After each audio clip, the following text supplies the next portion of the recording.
And happy Hi, Sunday. everybody. We thought that we'd let you join the conversation with us. We've been talking for about 25 minutes. I love it. So welcome to our space. Welcome to our space.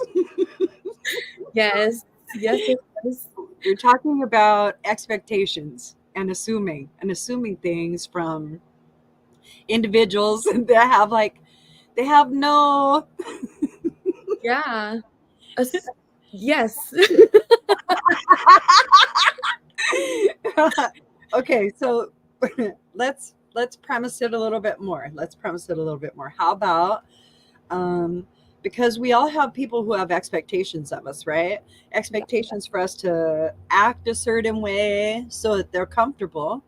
Yeah. And they may not frame it in that way. They may not understand that that's what they're trying to create for themselves by asking us to, hey, you need to talk like this to me when you talk to me. Yeah. Or it may not come out like that. It might be like, don't yell at me. Well, why'd you yell at me to tell me not to yell at you? So don't do that. That's right. Don't do what I just did. Yeah. Yeah. Right? And also And like so, yeah, with the expectations too, right? It's like the attachment along with it. Right? oh, Like there's yeah. the emotion, but yeah, it is a blueprint. Like, and I think we do it too, right? There's always like a blueprint of how we want the other person to act, to feel, to behave. And in the moment when it's not that, it's like now there's like an inner turmoil, Oh, right? yeah. Like it's tricky because if that person's like assuming or having expectations, now they're taking their inner turmoil as like the other person's fault. Yes. Like It it's like it's a usually huge has a lot to mind. do with people not wanting to look at their shit. Okay, yeah. Right? Yeah, because I do believe that like as a human being, we do all have some kind of expectation. But Yeah. I think when you're open and like reflective, it's like you do look within yourself, okay, what's the expectation from? Like, why do I feel that I'm asking this? And then you like figure out the muck, right? It's like, okay, hold on, this is not fair for me to ask. Or it's not fair for me to want XYZ. Like I'm creating my own suffering. What we're doing when we tell somebody else that we need them to act a certain way, we're trying to create and control a structured environment so that we can continue to have the experience that we're having. And or in a different way, or we're setting it up for something. So that is what people frame in narcissist behavior, right? But we all have it. So what it is that we have something that's triggering inside of us that doesn't feel quite comfortable, and we're trying our best to be able to articulate the outer world to give us room to be who we are in that moment. We don't understand that. We're thinking that Yeah. it's outside that's causing the inside, and that isn't it. Mhm. It's a reflection of everything, right? Because we're like this waves of energy, and in Yeah. those waves of energy, we're going to pick things up from other people. In the expectation, we create expectations for ourselves because that's how we're groomed. We're Yeah. groomed to like, oh, be an overachiever, and we Yeah. are. Yeah. So just, I think that, go ahead. It reminds me a lot of like parent dynamics, right? Because I think growing up, my parents had this like all this expectation of me of Mm.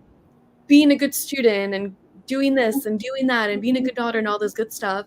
And I remember when I had a DUI like 2 years ago or whatever, my mom was like congrats, like your dad officially no longer sees you on a pedestal. You know, and I remember looking at her and I'm like, great, like I'm glad I'm not there anymore. It sucks that I had to take a DUI for him to realize that. You know, but it's like I'm like so like quick with my parents' responsive. But it's like over time, I think like their expectations and their want of like control and their identity of like a parent, like all this stuff, right? I think I've always challenged it, and it wasn't always pretty. You know, like it's when you challenge other people's expectations or assumptions, it never gets pretty. That's a good one. Like that's a good one. I'm proud of myself for saying that. Pick me. Yes. So, well, okay. So, well, we always have expectations of ourselves as well, right? Yeah, we And so do. our expectation, if we have it wrapped up in another individual so that we have our experience the way we would like it, then we're assuming anyway as well. We're assuming that they're going to be behaved in this sort of vein so that we could have our experience.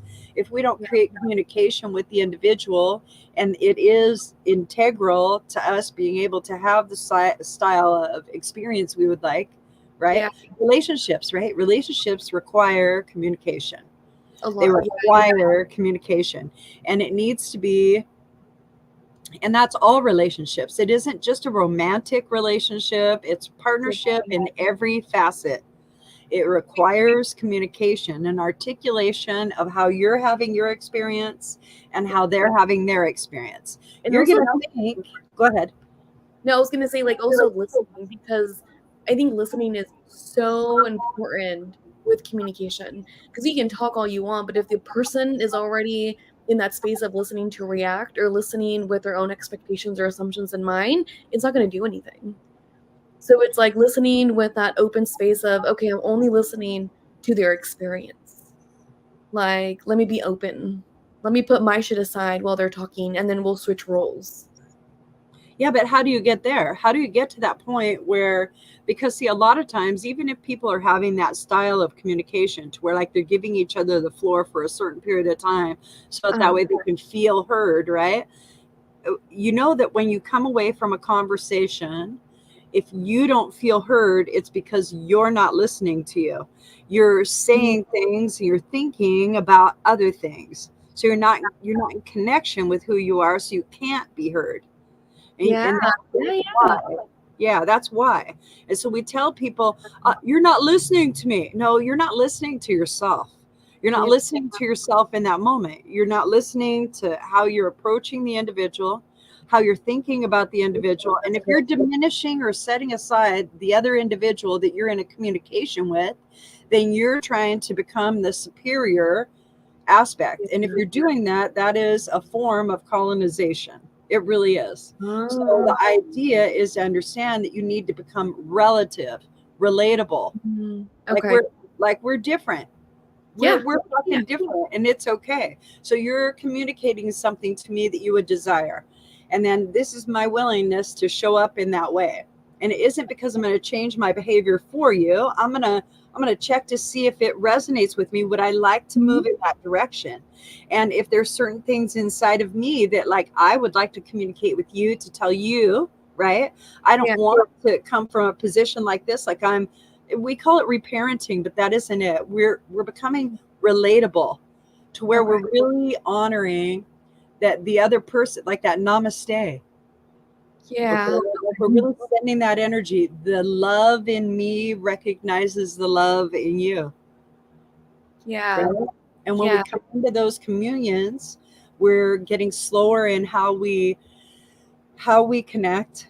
We're becoming more trusting of ourselves. When we become more trusting of ourselves, the words that we use internally to describe our experience change. And when those words change, our experience starts to change. And we think that it's the outside but it's changing. But no, it's yeah, how but we it's true. experience our life. So, Yeah, yeah. yeah, So and that's so what, true I 'cause have a question for you. yeah, go for Okay. it. So let's do friendships, mostly friendships. Okay. So look at like your friendships, right? And Uh-huh, because I'm looking at my friendships. Okay. And when you look at them, you can see that there's different partnering aspects, different mhm, expectations that one has of the other. And in each of those relationships, it's totally different. It yeah, isn't like, it's not a cookie cutter thing. It's like, oh, okay, so I yeah, can think like this with you because this is like how we interact. And that's a partnership. So that way you guys do have the communication, you have an experience, and then you get to articulate who you are to yourself, right? mhm, In regard to the experience. So uh-huh, it's just those beautiful things of yeah, us. Right? yeah, yeah. What was the question? What was the question? I know. See, that's what I was. Oh my God. Okay, here's the question. Here's the question. It left and will come back. Hold on. Oh yes. Okay. So when we're in all of the when we're in all of that articulation, right? When do you know that you are in like an environment where somebody is manipulating you to be a certain way to meet their fear-based needs? When do you know that? When do you start sensing that in a relationship? That's a What really good question. Yeah, right? Oh man. Well, there's like so much stuff hitting right now where I'm like, oh shit. Because I think right now as you're asking me, I don't think I realize it because I don't accept manipulation to happen in my life.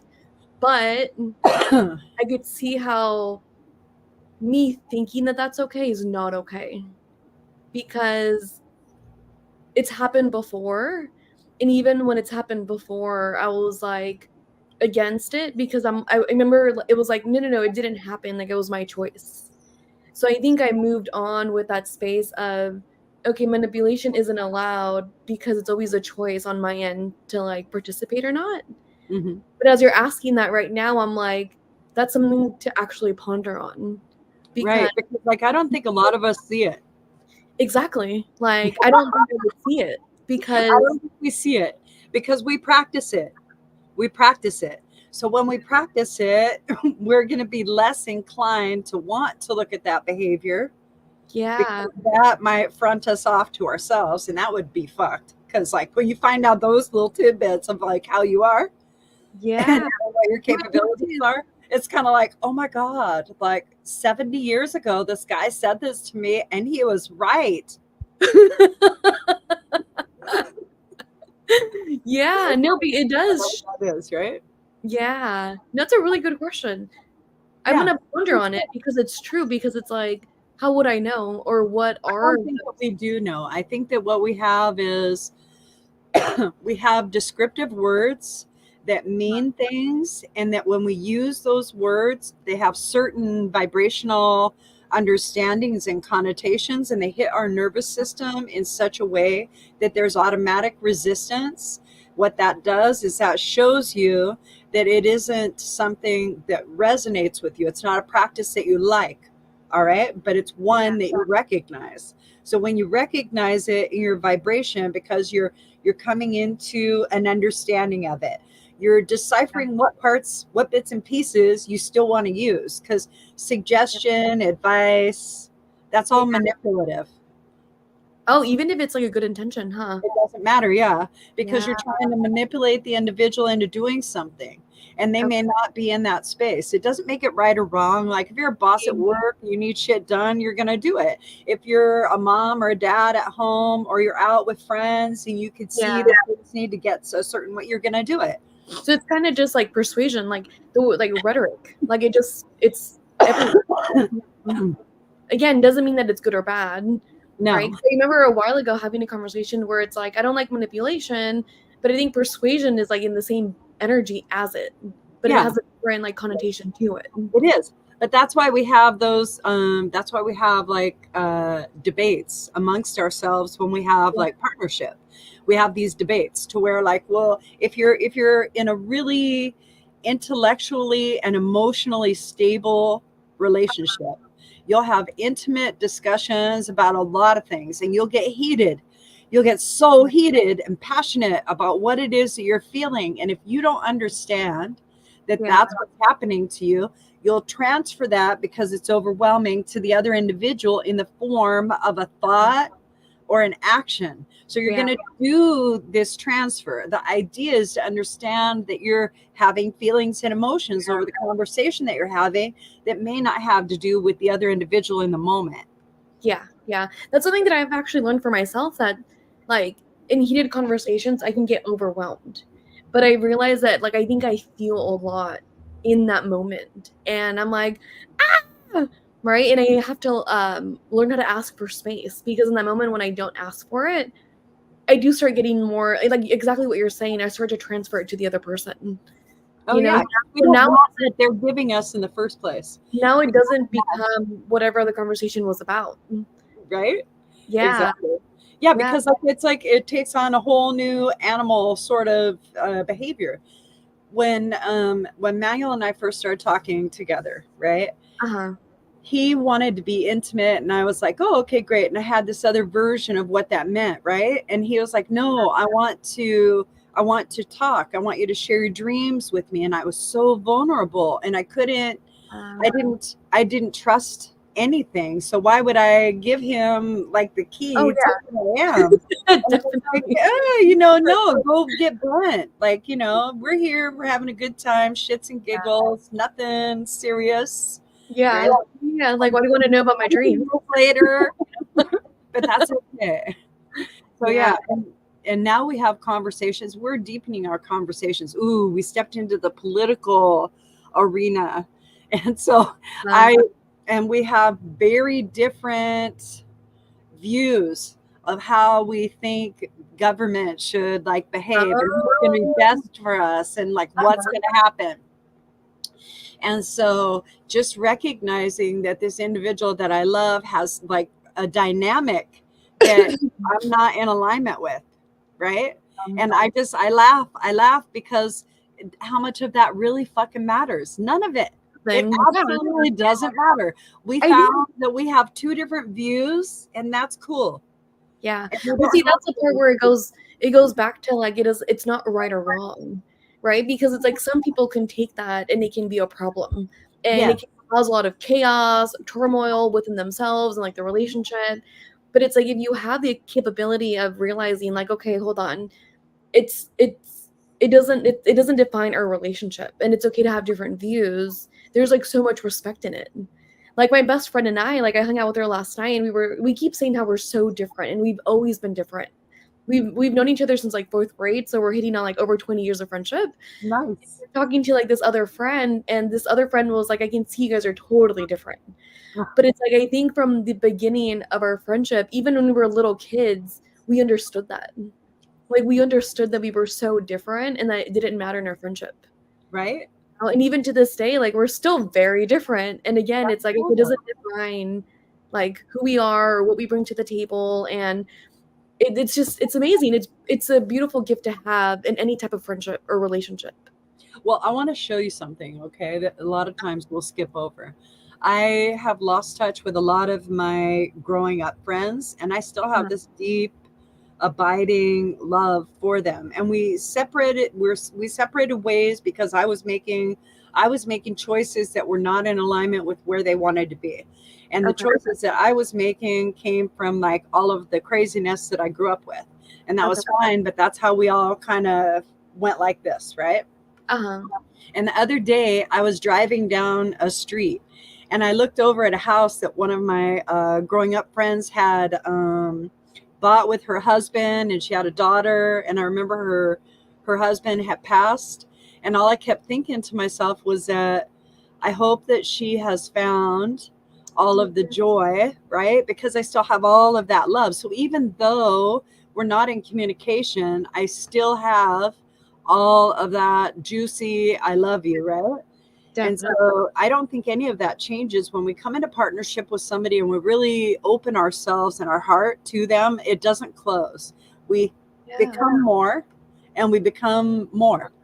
And I just think that Yeah. is what that happens. I could see that. Like I could see how it expands, but I could also see how like the love is expanding, but at the same time there's boundaries in place. Even if the boundary is we're going our separate ways, but the Yes, love is still present, right? right. Like, I always Exactly. like my friend and I one time like years ago we would have a conversation because we talk about exes, right? And we get in our head about like, oh, like why did we get into it? Like, was that real love? And then we had this conversation once where it hit and it changed like a lot of my perspectives, where it was like in that given moment, like that was love. Like it Right. was true love for that moment in Yes. time. And it's still You know? real love. It's still Yeah, real love. So yeah, in the moment, you can't say in the moment because you give it a time and space, and that doesn't exist. That's why it feels so constrained. So if you say, yes, I love, see how open? because Yeah, that's it. You're finding out I love beyond condition. That shows you that you have the yeah, capability to love unconditionally. And if you could turn it inward and love yourself, everything starts to make better sense outside. And that's what we're learning to practice, is to really understand that self-love is a way to promote love in general. yeah, it's so true. Like, the more you practice it within yourself, like, it expands outwardly. So going back to, like, the conversation we were having of, like, assumptions and expectations, Right. it's like when you continue to check in with yourself, like, it also expands outside of you, not the other way around. Yeah. And Like, then what do that's you how think I think that's how of, you create peace. It's like people want peace, people want joy, people want, like, these fulfilling lives, and same thing, it's like, it's not outside of you. no. It's like, what's going on within you to go through the muck or whatever wounds you have to, like, heal through to Yeah, what are cultivate you that really within going yourself. through, right? What are you really going through? And so assuming comes from us as well. Let's say we're in a partnership and we're having one of those moments Yeah, yeah, to yeah, where we're not aligned, right? To where we're yeah, not aligned. A lot of times it gets very black and white for us, very black and white. yeah, There's no middle ground in it. It's this or that. yeah, Yes or no, stay or go. It's one or the other. And it becomes so devastatingly separate to where we think that it's not all interconnected at all. And it is. yeah. So no matter what you choose in that moment, you're going to experience both aspects of it. Mhm. So if Okay, you stay and you had qualms about staying, then what's going to happen is you'll have the contrast come through to show you that this is what you thought would happen. okay, Okay. And so this is why you didn't want to stay. Here it is right here. Okay. uh-huh, Whereas if you want to stay, right, and you're it'll feel like you're in contrast and you'll work toward a more positive outcome. It's our mind. yeah, It's yeah, our mind. It's how we automatically start to go into that. Let me shift this so that I can be where I want to be. yeah, yeah, Right. yes. You know, one of the things that, because it reminds me of, like, a client and stuff that I had, where Okay. it's like, and I don't know if it relates to, like, exactly what you just said, but it just popped up to share, is how many of those assumptions come from, like, previous stories that don't, like, aren't really aren't, like, how many of those assumptions come from previous stories that Construct. don't matter Constructs anymore built in from this moment fear. in time? Constructs built from fear from when you were a child, right? Yeah, Okay. yeah, And you're just revisiting them in that moment because it's the same energy and this is how you normally behave. This yeah. is your So average. This it is goes your average behavior showing up. What do yeah, you want to do about it? Do you do want the to keep opposite. it? Does it need to be here still? If it needs to be here still, then love it. Love, love, love it. And say, okay, thank you for keeping me safe. If it's something that you don't need, right? And you're like, Yeah, I don't really know if I like this kind of behavior on me. I'll wear it once in a while, but if I wear it once in a while, it's so much more effective than if I wear it every day. yeah, yeah, yeah. But I think it's also very good to even, like, explore creating safe spaces, right? So for me, with this Yeah. client that I had, whatever, it was a space of, if I share my feelings, there's always a problem, or I'm always gonna get dismissed. And in the new environment, you can tell that wasn't the case anymore with the new family. And it's like, okay, well, like, how can we explore a safe space for you to realize or to feel that that was, like, your past, but it's not now, Mm. right? And, like, how can I talk to the family so they can continue doing what they're doing and just emphasize that it is a safe space? And it's so crazy because in a short amount of time, like, she's opened up so much and she's felt it, Oh, that's and great. it gives me chills and it makes me wanna tear up because it's like, it's so quick how it could be possible when everybody in the given environment is, like, open and willing to explore. You know, like, it's Right. effortless. Ah, yeah, The like, words, the words that you just used were so beautiful when they're open to explore. yeah, I think that in our relationships that we have already, we sometimes don't realize that that's what we're doing. We're having an adventure, we're exploring the experience, Yeah. and we're creating it as we're rolling along. We're interpreting like what our experience is physically to ourselves, and then mentally and emotionally we're going in and checking in all these fractals that show up, and we're saying, are you okay, are you okay, are you okay, are you okay, did you like that, did you like that, did you like that, do we like that, do we like that, do we like that, get out of here, get out of here, get out, okay, great, great. And it's like an echo in your body. Yeah. Yeah. Yeah. Run, it looks like the last one. Yeah. Yeah. Okay, so Narita, we did talk about like maybe moving the show, and so we're not sure what day we want to do that. All right, I'm open, but I want to talk with you offline, and Yep. then we'll come back to that. Is that okay? Sounds good. Okay, thank Okay. you guys for watching. If you guys have any questions, reach out to us. That's right. You can always drop questions in the comment, and then Narita's really good about coming back and looking because she likes to answer you. I don't. I do. I will totally get back to you. It's how she gets our next show. So go ahead and drop your comments in there and say, I want you to talk about this next time. Yes, we're That'll listening. work, right? Okay, good. We actually are. I appreciate you guys. All right. Okay, love you guys. Bye. Yay!